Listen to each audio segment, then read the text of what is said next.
Graça e paz, povo de Deus, esse canal abençoado, né? Estamos aí para mais um vídeo desse canal. Eu peço a oração de vocês para nos ajudar, né, a continuar fazendo esses vídeos, né?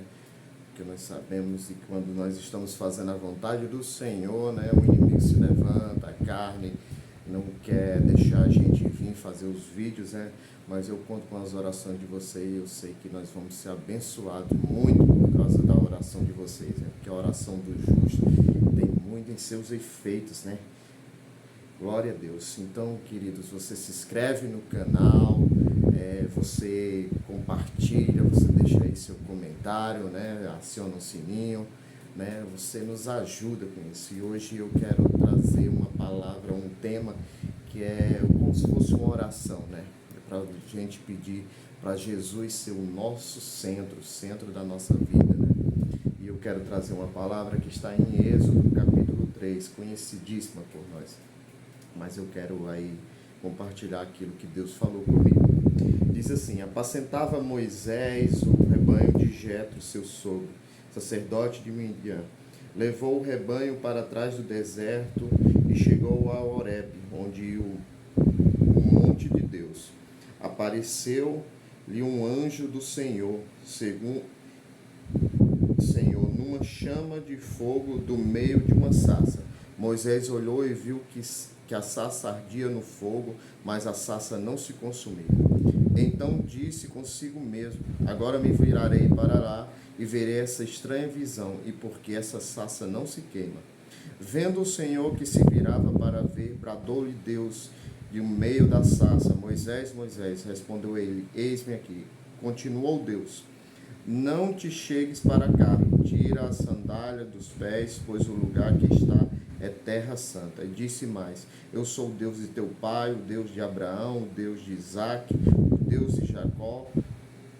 E Moisés escondeu o rosto porque tinha medo de olhar para Deus. Glória a Deus. Aí você pode chegar e perguntar logo assim: rapaz, você acaba de falar para a gente pedir para Jesus ser o centro da nossa vida. Aí você chega aí e vê que Deus apareceu no meio de uma sarça ardente dizendo: Moisés, eu quero ser o centro da sua vida. E olha só como é a maneira de Deus chamar a atenção de um homem, né? Um homem bem vivido como Moisés, porque Moisés, ele nasceu ali no tempo de um decreto onde o rei estava mandando matar todas as crianças, né? Porque estava crescendo muito o povo, os hebreus, e ele estava com medo, né? Que aquele povo virasse um povo forte e tentasse tomar o reino, né? E aí ele vai, a sua mãe esconde, depois bota ele no rio e é encontrado pela princesa, e ele vai viver 40 anos no palácio, comendo do bom e do melhor, vivendo o melhor ensinamento, aprendendo ali a manusear uma espada, todas as coisas que Moisés viu ali, né? Mas aí ele vai cometer um assassinato, né?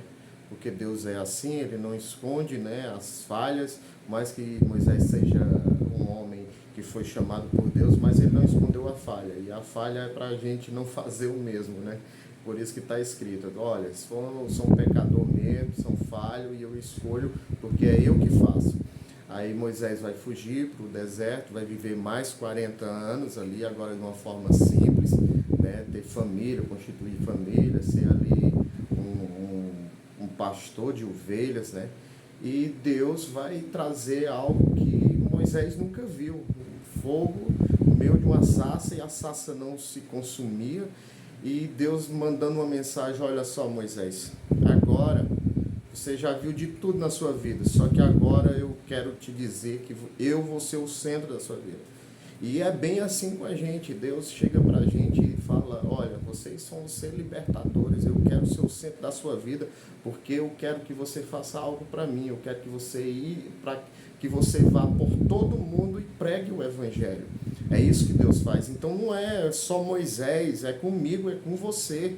É Jesus, é Deus dizendo: olha, eu quero ser o centro da sua vida, eu quero ali fazer algo diferente, eu quero te ensinar, então olha para mim, não tira os olhos para mim, vem ver o que eu posso fazer. E Moisés ali ficou ali pasmo com aquilo ali, foi conferir E Deus fala com ele poderosamente. Moisés vai virar um libertador de quase 3 milhões de pessoas, porque ele entendeu, porque ele botou Deus no centro da sua vida. Aí você pode hoje chegar para mim e se perguntar, mas Marcos, isso aí foi para Moisés, isso aí não cabe a mim. Eu disse, rapaz, se você lesse a Bíblia, você ia ver que Deus sempre quis ser o centro da sua vida. Olha só, eu posso te contar uma história agora que você vai ficar aí, vai se lembrar e vai ficar aí pasmo sobre isso. Eu vou falar algumas palavras aqui e você vai entender. Olha só, havia uma cruz e um bandido crucificado do lado direito, havia um bandido crucificado do lado esquerdo, e no centro estava o seu Salvador, o seu Jesus, te chamando, dizendo, olha só, eu quero ser o centro da sua vida. Eu quero que você olhe para mim. Olha só o que eu fui capaz de fazer para você, por você. Olha só o que eu fiz por você. Eu morri numa cruz, eu derramei meu sangue, eu te chamei, eu me coloquei no centro da sua vida, para que você entenda que somente eu, sou o centro da sua vida. Então, a partir dessa mensagem, você não vai conseguir mais tirar o centro. O centro é de Jesus. Ele está aparecendo no centro da sua vida hoje. Ele deixou essa mensagem, eu disse, olha só, numa cruz, no centro. Então você hoje ora, você agradece a Ele, você vai dizer comigo a mesma oração, o tema dessa mensagem. Jesus seja o centro da minha vida. Porque eu sou falho realmente, se for de mim, quando nós fazemos o apelo na igreja, nós dizemos, aceita Jesus, fica com Jesus. Não, mas a gente tem que pedir para Jesus nos sustentar, para Jesus ser o centro da nossa vida. Porque quando Ele é o centro, aí você está seguro, aí você está garantido, né? Glória a Deus. Então, que nós oremos nesta tarde aqui, eu não sei que hora você vai ver o vídeo aí, mas que nós possamos orar pedindo para Jesus ser o centro da nossa vida. Senhor Jesus, Pai, que essa mensagem seja guardada no nosso coração, Senhor Deus. Que o Senhor possa ser o centro, Pai, e nós não viemos mais olhar para o passado, nem para a direita, nem para a esquerda, mas sempre no foco, Senhor Deus. Diante, Pai, olhando para o futuro, olhando para as Tuas promessas, olhando para o Senhor, que é o caminho, a verdade e a vida, Senhor Deus. Nos abençoa, continua abençoando, Pai, esse povo que um dia o Senhor virá buscar, Senhor Deus, esse canal, a todos que vão assistir esse vídeo, em nome de Jesus. Amém. Que Deus abençoe a todos.